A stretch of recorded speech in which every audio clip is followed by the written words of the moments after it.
사연과 말씀과 기도로 시작하는 행복한 아침입니다.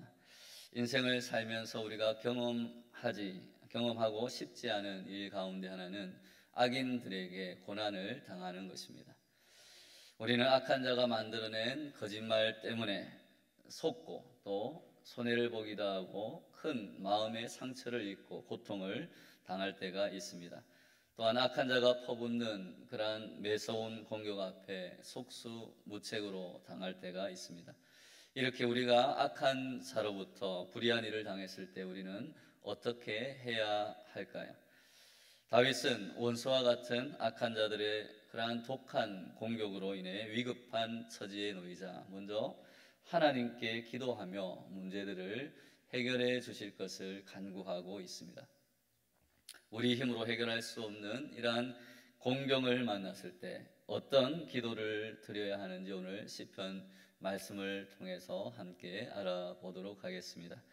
다윗은 악한 자들의 음모로 고통당하고 있습니다. 그는 하나님께 자신을 구해달라고 간구하며 기도합니다. 다윗을 공격하는 악인들은 폭력을 일삼으며 교만한 혀로 사람을 죽이고 또 선보다는 악을 행하는 것을 즐겨하는, 더 좋아하는 그러한 사람들입니다. 우리 주변에도 그러한 사람들이 가끔씩 있음을 우리는 알고 있습니다. 이들은 함정을 파놓고 다윗이 걸려들기를, 또 선한 사람들이, 착한 사람들이 걸려들기를 기다리지만 오늘 다윗은 하나님께 이러한 악한 자들로부터, 포악한 자들로부터 하나님께서 건져 주심을 기도하고 있습니다. 악한 자는 무자비하게 의로운 자들을 공격합니다. 이들의 무자비한 공격 앞에 의로운 성도들은, 의로운 자들은 속고 당할 때가 많다는 것입니다. 그러나 의인의 소망은 무엇입니까? 그것은 바로 전능하신 하나님, 선하신 하나님의 심판입니다. 그래서 다윗은 여호와여, 악인에게서 나를 건지시며 포악한 자에게서 나를 보존하소서라고 기도하고 있는 것입니다. 다윗은 하나님의 능력을 의지하며 간구하고 있습니다. 다윗은 7절 말씀에 하나님을 구원의 능력이시다라고 고백하며 전쟁 중에서 자기의 머리를 가리우셨다, 자기의 머리를 마치 투구를 씌워주신 것처럼 그렇게 보호해 주시며 살려주신 분이시다라고 고백하고 있습니다. 우리는 하나님께 간구할 때 하나님이 어떤 분이신지를 기억하고 그 하나님의 구원의 능력을 의지하며 기도해야 할 줄로 믿습니다. 하나님은 절대적인 능력과 그 하나님의 신실한 약속을 반드시 지키시는 분이다라는 것을 우리는 믿고 그 하나님께 간구하며 기도할 때 하나님의 구원의 능력이 우리의 고난 중에 기도에 응답되고 또한 건지심을 받는 그러한 하나님의 기적 같은 구원의 체험을 하게 될 줄로 믿습니다. 기도할 때 하나님의 능력과 그러므로 사랑을 의지하며 오늘 아침에도 나아가는 저와 여러분 되시기를 바랍니다. 하나님은 독생자 예수 그리스도를 희생시키시며 우리를 구원하실 만큼 우리를 사랑하시는 분이시기 때문에 우리는 그 하나님의 사랑을 의지하며 기도해야 한다는 것입니다. 다음으로 이어지는 이 다윗의 기도는 자기를 위협하던 악한 자들에게 하나님이 심판을 하시고 보응해 달라는 그러한 기도를 하고 있습니다. 더 구체적으로 말하자면 자기를 해하려 하던 그 악인들의 모든 시도들이 오히려 악인들에게 돌아갈 것을 간구하고 있는 것입니다. 또 악을 공정하게 판단하시는 그러한 하나님께서 반드시 이들을 심판하실 것이다 라는 그러한 기대감을 가지고 기도하고 있는 것입니다. 이러한 시인의 기도는 무정하거나 과격한 기도가 아니라는 것을 우리는 알아야 합니다. 오히려 자신이 악인을 상대할 수 없음을 겸손히 인정하고 하나님의 강한 손에 이 악인들의 심판을 맡기는, 즉 자신이 악인들의 그러한 시도에 또 악인들의 그러한 악한 행위들의 억울함에 복수하기보다는 하나님의 공의로우신, 하나님의 정의로우신 심판에 그 악인들을 맡기는 오히려 겸손한 기도다라고 할 수 있습니다. 다윗은 하나님이 의로우시고 악을 미워하신다는 사실을 알았기 때문에 이러한 기도를 하는 것입니다. 악은 하나님이 정하신 그러한 하나님의 선하신 창조 질서를 파괴하는 것입니다. 하나님은 그러므로 악에 대한 단호한 태도를 취하십니다.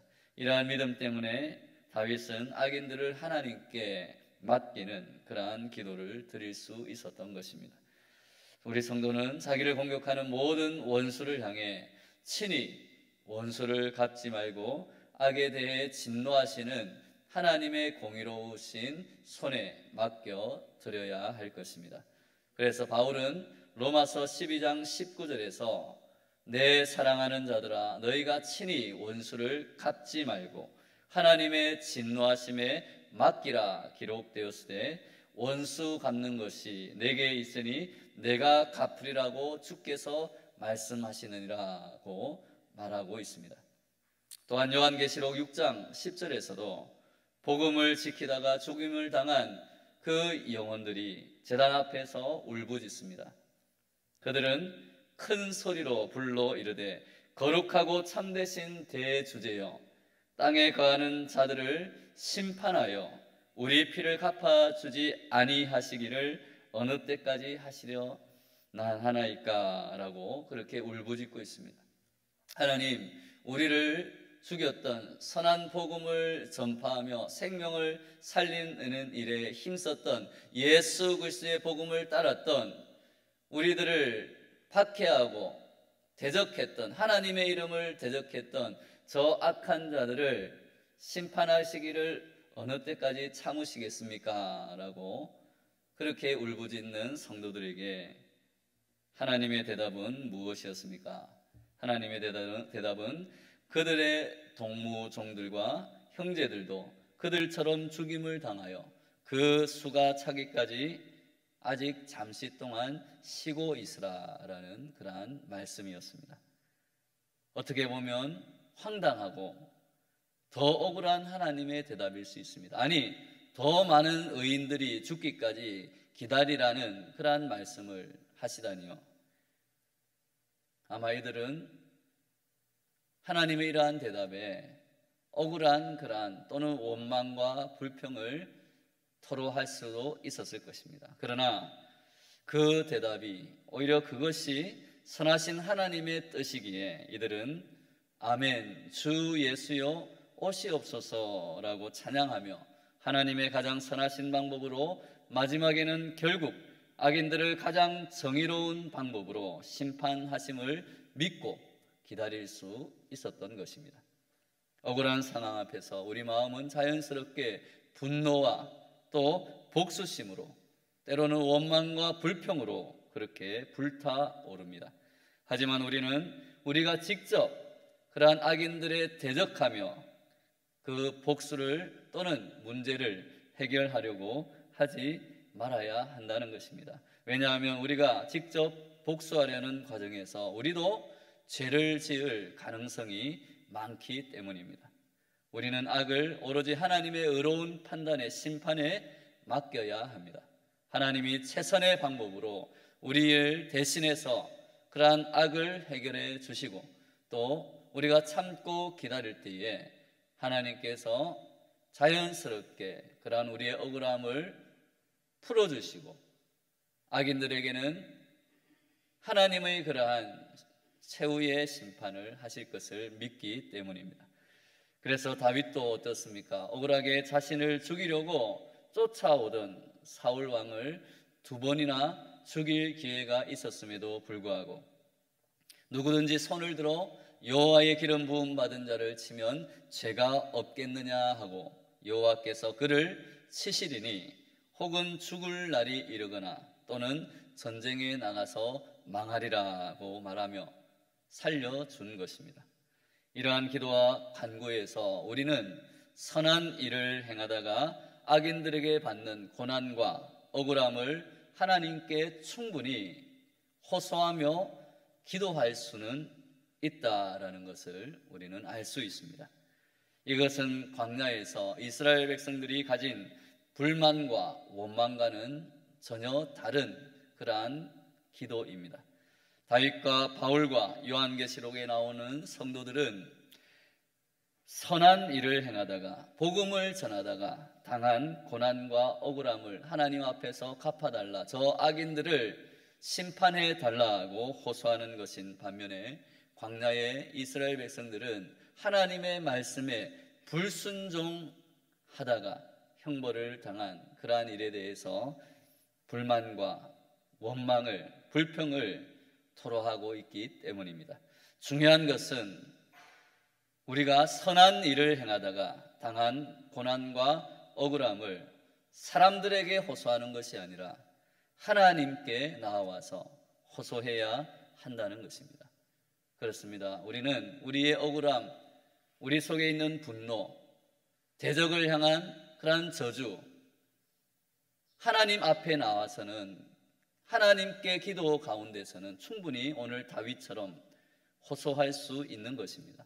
그러나 사람들을 향해서, 사람들 앞에서 그러한 것은 어떻게 보면 우리 마음과 또 사람들에게 유익이 되지 않는, 어떻게 보면 헛된 그러한 호소가 될 수도 있다는 것입니다. 오직 하나님 앞에 나와서 우리 속에 있는 그러한 억울함이 있다면, 원망과 불평이 있다면, 선을 행하다가 당하는 고난이 있다면 하나님 앞에 나와서 하나님께 호소할 수 있는, 그리하여 하나님의 손에 그러한 심판을 맡기는 저와 여러분 되시기를 바랍니다. 그렇습니다. 우리가 믿는 바는 하나님이 의인들을 반드시 구원하시고 억울함을 풀어주시고 또 악한 세상은, 반드시 악한 대적들은 심판하신다는 그러한 변치 않는 사실을 믿어야 합니다. 세상과 사람이 주는 상처와 고난을 이기며 살아갈 성도의 믿음, 성도의 능력은 바로 이러한 선하신 하나님의 손에 맡기는 그러한 믿음, 그리고 언젠가 하나님이 선하신 손으로 정의를 행하실 것이다 라는 그 믿음에서 나오는 능력이 되는 것입니다. 다윗은 하나님이 고난당하는 자를 변호해 주시고 궁핍한 자에게 정의를 베푸신다는 사실을 믿었기 때문에 이러한 기도를 할 수 있었던 것입니다. 이처럼 12절 13절에서 다윗이 찬양과 감사로 기도를 마칠 수 있었던 이유는 하나님의 신실하심을 믿고 의지했기 때문입니다. 신실하신 하나님을 믿고 기도하면 우리의 분노와 억울함이 감사의 찬양으로 회복될 줄로 믿습니다. 우리들을 힘들게 하는 상황은 아직 변하지 않았을지라도 장차 반드시 구원하시고 심판하실 하나님을 신뢰하며 오늘도 감사와 찬양의 기도로 나아가는 저와 여러분 되시기를 바랍니다. 악인들이 모함하고 공격하는 일은 우리 인생에 아마 계속해서 반복적으로 일어날 것입니다. 다윗은 교만한 자들이 자기를 해치려고 만든 올무와 함정을 보고 하나님께 자기를 지켜달라고 간구했습니다. 우리도 마찬가지로 우리의 인생에서 계속해서 끊임없이 일어나는 악인들의 그러한 방해와 또한 악인들의 그러한 악한 일들을 보면서 그곳에서 그 악한 손에서 우리를 건져달라고 끊임없이 하나님 앞에 간구해야 합니다. 우리의 기도와 감사의 찬양에도 불구하고 문제와 염려가 계속될 수도 있습니다. 그러나 문제는 언젠가 반드시 끝난다는 것을 믿고 하나님의 은혜는 영원하심을 또한 의지하며 기도해야 합니다. 우리를 두렵게 하는 문제와 사람들이 눈에 보일 때마다 우리는 하나님 앞에 나와서 우리의 입술을 열어 도움을 구해야 할 것입니다. 감당치 못할 불의한 일을 만났을 때 우리는 마찬가지로 하나님 앞에 나와서 능력과 사랑의 주님이 우리를 지켜주실 것을 확신하며 간구해야 할 줄로 믿습니다. 또 공의로운 하나님이 보호해 주심을 믿고 기도해야 합니다. 오늘 이 아침에도 이러한 믿음으로 넉넉히 이겨나가며 하나님께서 주실 영광의 승리를 얻게 되는 저와 여러분 되시기를 예수님의 이름으로 축원합니다.